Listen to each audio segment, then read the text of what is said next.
Before we learn about how to put fabric on grain, let's talk about the different grains in a woven fabric. There are 3 grains. There's the lengthwise grain, also called warp. There's the crosswise grain, also called weft. And there's the bias grain, which is a 45-degree angle. So let's talk about lengthwise grain. Lengthwise grain runs up and down the fabric. It's also called warp, so you can think of it as warp and down. It has less stretch than your crosswise. Let's see if I can pull just one layer. So here's crosswise. See how much that pulls compared to when I was pulling earlier with the lengthwise? Not as much. And the bias, that 45-degree angle, has the most stretch. So that pulls the most. So lengthwise pulls the least, crosswise pulls more than lengthwise, and bias pulls the most. It's the most stretch of the 3 grain lines.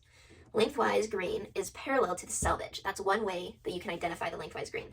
The selvage is a tightly woven finished edge of fabric formed by the crosswise yarns. So we know that crosswise is going this way, so the selvage is made up of lots of tightly woven yarns this way, but the selvage itself is parallel with lengthwise. So selvage, lengthwise, warp. And then perpendicular to the selvage and perpendicular to lengthwise is the crosswise grain. So here we go.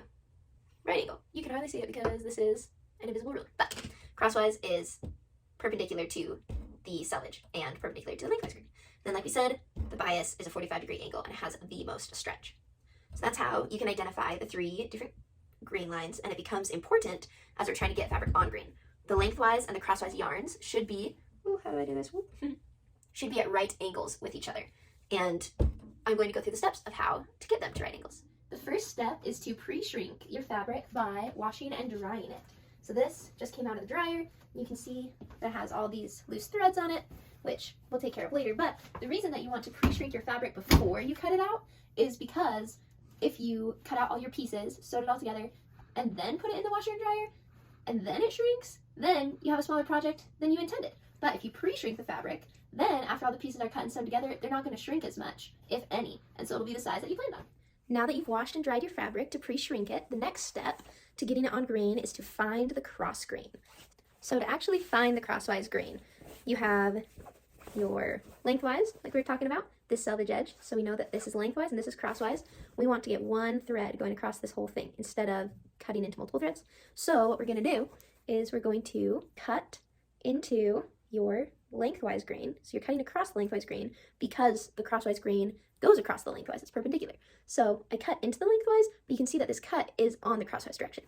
So anyway, you cut this, and then you're going to tear it just like that. And it tears all the way down. Tearing. And that is tearing across a single thread on the top. I'll show you when we get it off. So that's torn. You can even see that one thread that came off. But if you look up closely now, instead of, let's see, hopefully you can see, but instead of those like jagged lines where lots of threads were cut, you can see that it's just one thread going across the whole top. Now I'm going to do it for the other side.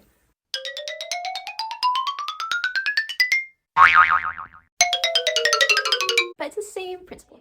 Now, the next step after you found your cross grain is to pull the fabric on grain. So we have our lengthwise grain and our crosswise grain, and they're supposed to be at right angles to each other, but in the wash and in production, those grain lines, those threads can get skewed a little bit, so they're not at perfect right angles. We are going to show you how to put them back onto right angles. You're going to fold the selvages together. So this is your lengthwise grain, these are selvages. You're going to fold them together.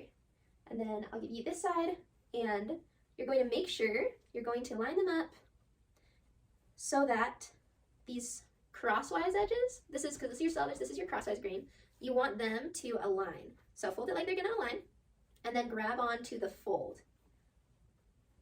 Nice. So we have 2 loose ends down here, and these 2 sides should be lined up. Okay, now we have our corners. Once you know that you both have a good grip on it, you're going to shake so that the fabric can fall how it naturally would. Now you're going to take a look at the sides. So if you can bring this up towards the camera, we're going to show, I can't see because I'm behind the thing. There we go. Can you see here how this side is poking out more this way than this side is? You can also see that this edge is a little bit higher than this edge, but that's not what we're looking at. That doesn't really matter. We care about these 2 edges, these outside. So don't worry if these are aligned or are not aligned. We're looking over here. So we can see that this pokes out further. This is more recessed is the word for it. So once you see that, we're going to back out again. Go ahead and grab your corner. And mine, I'll show you, is the opposite. So from this side, you can't see it. When you flip it, this side is more recessed. So we're both going to take our recessed corners. So they should be opposite of one another. Perfect. And then you're going to take the corner, you're going to hold on to either edge of it, and you're going to take a step back because we're going to pull it. So go ahead and pull with me. This one's pretty stretchy, which is nice. Okay, whoops. Perfect. So you pull, and then you're going to do the first step again. You're going to line those selvages back up. Thank you. And you're going to make sure that these two edges of your fabric look like they are aligned. Remember, we're talking about these two edges, not these two edges. You're going to line those up, and once they look lined up, you're going to hold the fold and shake it. Sorry. You shake it, and now we're going to check again. Because we pulled it, we're pulling those threads back into right angles, and hopefully the eventually as you pull it, the sides will get back to when they're straight aligned. So let me show you. Again, you can see that there's still a difference here. This one is bigger, this one is smaller. So you take the smaller edge, and then you pull again. And you just repeat those steps over and over until the sides line up perfect. You can know it's properly aligned when these two edges line up. So instead of looking like this, how it is right now, these two edges will line up. So if you pull enough times, you can get those back at right angles, and that means your fabric is on grain and you're ready for the next part, which I'll show you in a minute. And now you're ready for the last step, which is just to fold your selvage edges together and prepare for layout. While I'm laying this out, let's talk about why it's so important to have your fabric on grain. Why does it even matter? Well, when your fabric is off grain and you cut something out of it, it doesn't hang properly when you wear it. So that's why we take the extra time to get it on grain before we cut out our pieces.